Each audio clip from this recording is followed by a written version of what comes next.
Guys, I have a confession to make. I spend way too much time staring at screens, computer, phone, TV. I'm always looking at something, even before I go to sleep. It turns out the blue light emitted from those devices was causing digital eye strain and was affecting my sleep. You may be in the same position.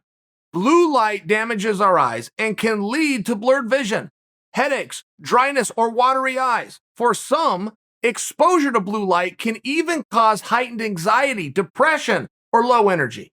BlueBlox was created to change this with high-quality lenses made in a specialized optics laboratory in Australia.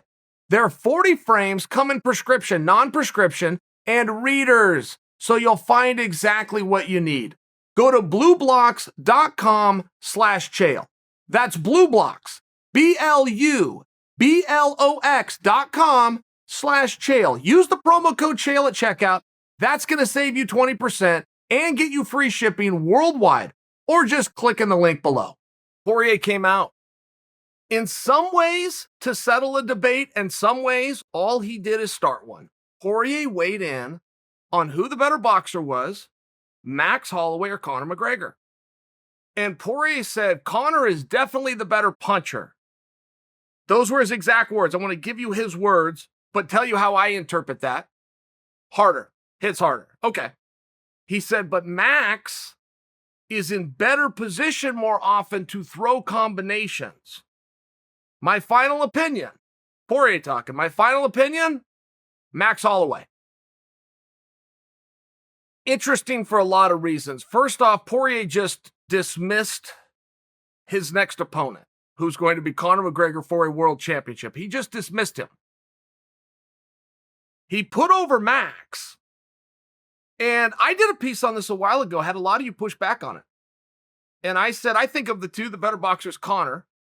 The reason I say that, Max, Conor is what we're talking here. The reason I say that, I just don't know who else you can say when Conor went 30 minutes with Floyd, when we've actually seen Conor box and everybody else we have to guess.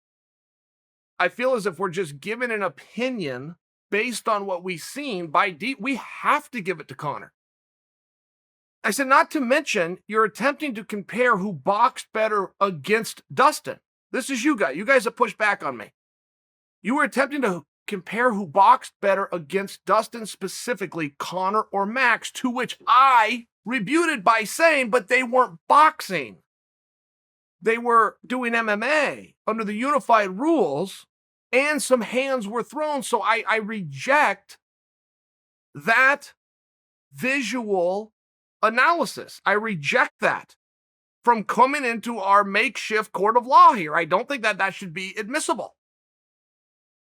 And then you have Dustin coming in the back of it and saying, no, that it's Max. And it's one of these things. It's very fun. You can only have fun a few times when you're arguing this sport.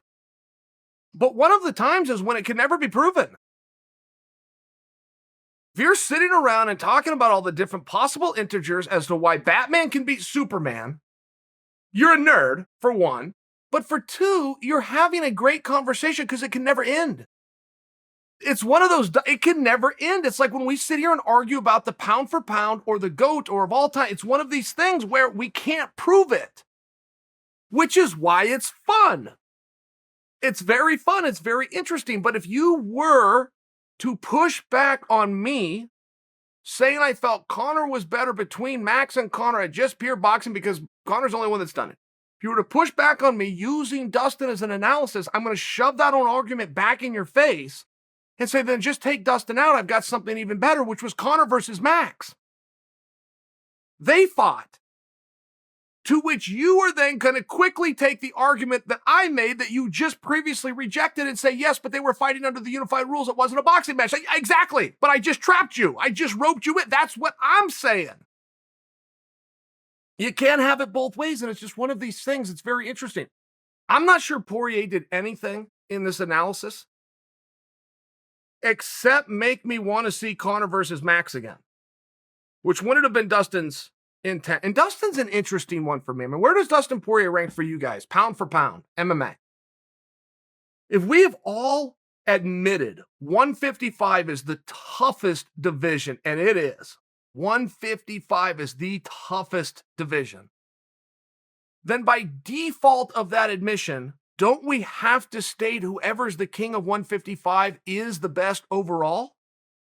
Because you don't. You don't. Dustin doesn't come in number one.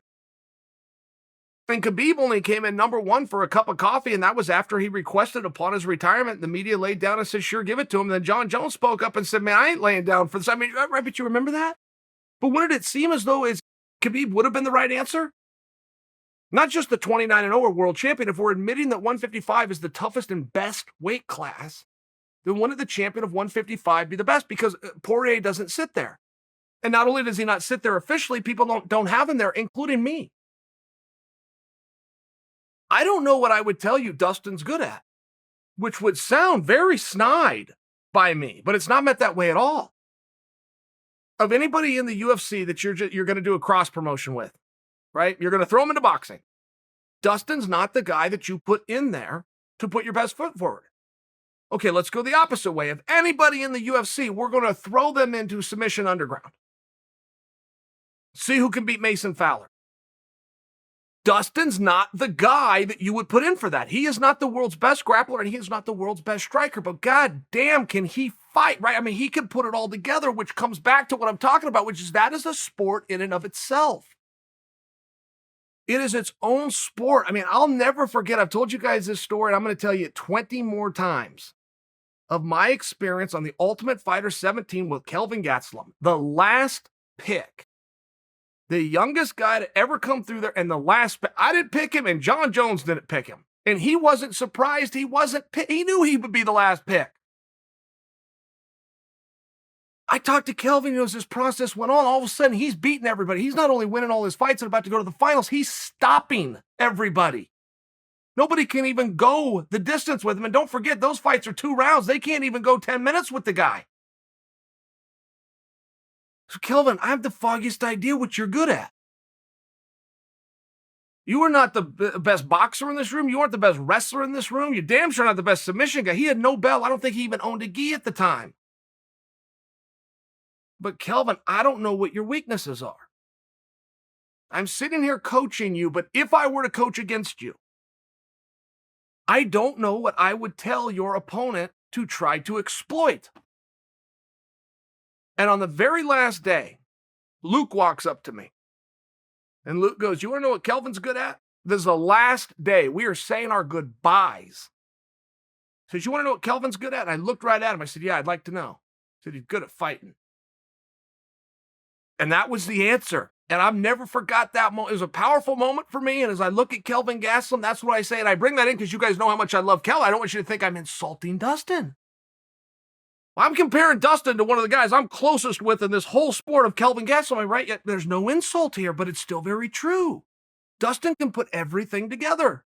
He's not going to win the argument of who the best boxer is in the UFC, even if it's between Max and Conor, and he beat both of them, and he beat both of them at boxing. Knocked one of them out cold. He's still not going to win the debate.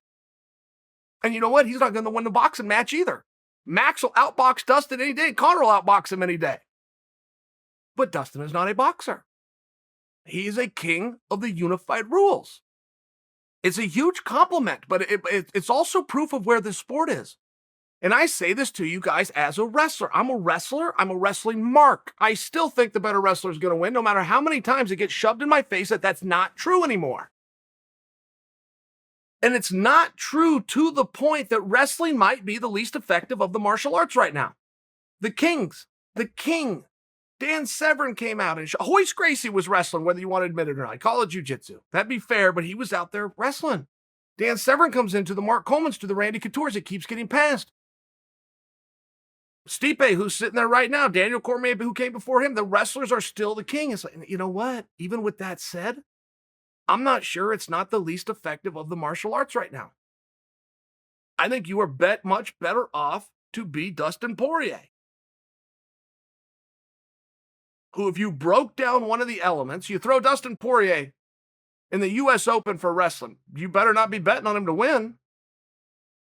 You put him in the Golden Gloves, you better not be betting on him to win. You put him into Submission Underground, you better not be betting on him to win. You put him in the Octagon, you better bet your ass you put your money on Dustin Poirier. He's doing his own thing. I don't want to happen to Dustin what happened to St. Pierre, which is because the guy is handsome and because the guy is nice, he doesn't get his due. He doesn't get his street cred. And I feel that that could happen. I feel that Dustin Poirier is such a gentleman.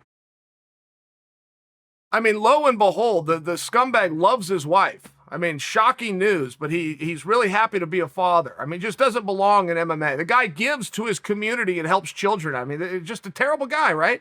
Terrible guy for MMA to get your street cred. It turns out he'll beat you up too.